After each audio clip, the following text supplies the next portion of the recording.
Have you ever really looked at the salt on your table or the water in your glass and just wondered, is this actually pure?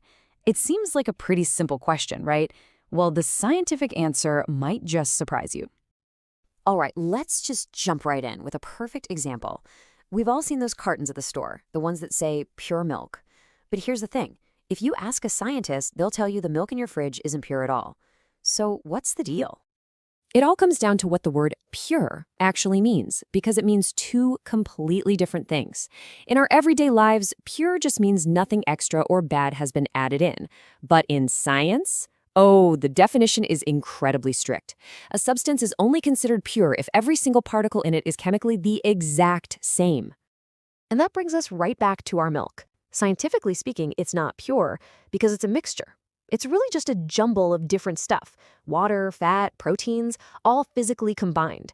And once you understand what a mixture is, it kind of helps you understand, well, almost everything around you.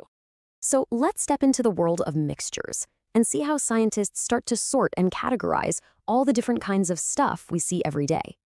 The first big distinction scientists make is actually pretty simple. If a mixture looks exactly the same all the way through, like salt completely dissolved in water, it's called homogeneous. You just can't see the individual parts.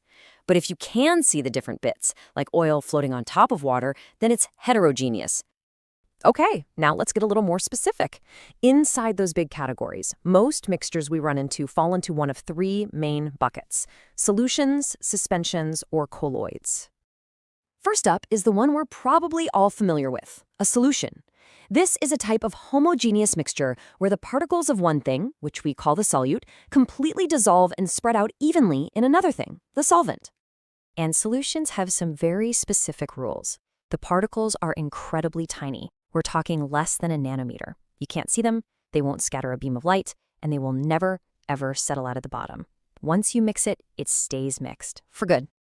And these things are literally everywhere. The air we're all breathing right now is a solution of different gases. A glass of lemonade, that's just a tasty solution of sugar, lemon juice, and water. Now, on the complete opposite end of the spectrum, we have a suspension. This is a heterogeneous mixture. In this case, the solid particles are just floating around in the liquid. They haven't dissolved, and they're not going to.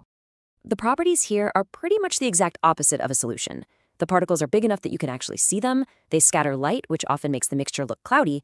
And here's the big one. Suspensions are unstable. If you just leave one alone, gravity will do its thing and pull all those solid bits down to the bottom. The classic example is just muddy water. You can see the little particles of dirt swirling around, and you know that if you just let that glass sit for a while, you'll end up with a layer of mud on the bottom and clearer water on top. Okay, now for the really interesting one of the three, the colloid. Colloids are kind of the great pretenders of the mixture world. They often look perfectly uniform and smooth, just like a solution. But if you could zoom way, way in, you'd find out they're actually heterogeneous. So their properties are this fascinating middle ground. The particles are in that just right zone, too small to see with your eyes or to settle out like a suspension, but they're just big enough to scatter a beam of light. And that's the dead giveaway that you're not looking at a true solution. And we've come full circle. Milk is the classic example of a colloid. All those tiny little globules of fat and protein aren't really dissolved. They're just permanently spread out in the water. Ink is another fantastic example. But this brings up a tricky question, right? If a colloid, like milk, and a solution, like salt water, can both look perfectly uniform to our eyes, how on earth can you tell them apart if you don't have a powerful microscope? The answer is beautifully simple. You shine a light through it. This is called the Tyndall effect. In a true solution, the beam of light just passes straight through, and you won't even see it. But in a colloid, those bigger particles scatter the light, making the beam's path totally visible. It's the exact same reason you can sometimes see sunbeams cutting through a dusty room. So knowing what kind of mixture you have isn't just a fun fact, it's incredibly practical because it tells you exactly how you might be able to take it apart.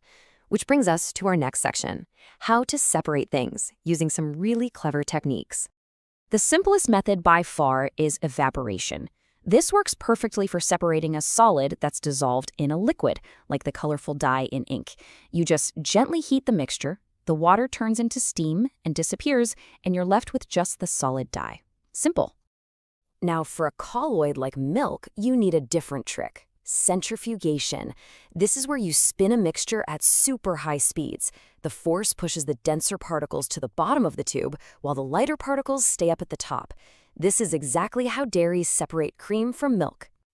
But maybe the most elegant technique is chromatography. This is what you use to separate mixtures where you have multiple different things dissolved in the same liquid, like all the different colors mixed together in black ink. As water creeps up a strip of paper, it pulls the ink along with it. But the different colors travel at different speeds, literally racing up the paper and separating out into this beautiful spectrum. So we've separated mixtures back into their parts. But what happens when you keep separating? Until you just can't separate anymore. What are you left with then? Well, that brings us to our final section, the purest substances. This experiment shows the ultimate difference. If you just mix iron filings and sulfur powder, that's a mixture. The components keep their properties. You can still pull the iron right out with a magnet.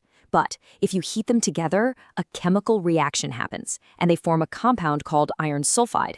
This is a brand new substance with totally different properties. The magnet has no effect.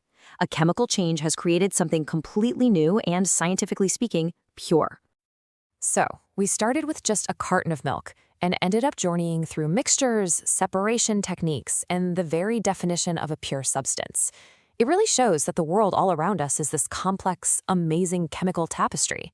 It kind of makes you look at everything a little bit differently, doesn't it? What else in your life isn't quite as simple as it seems?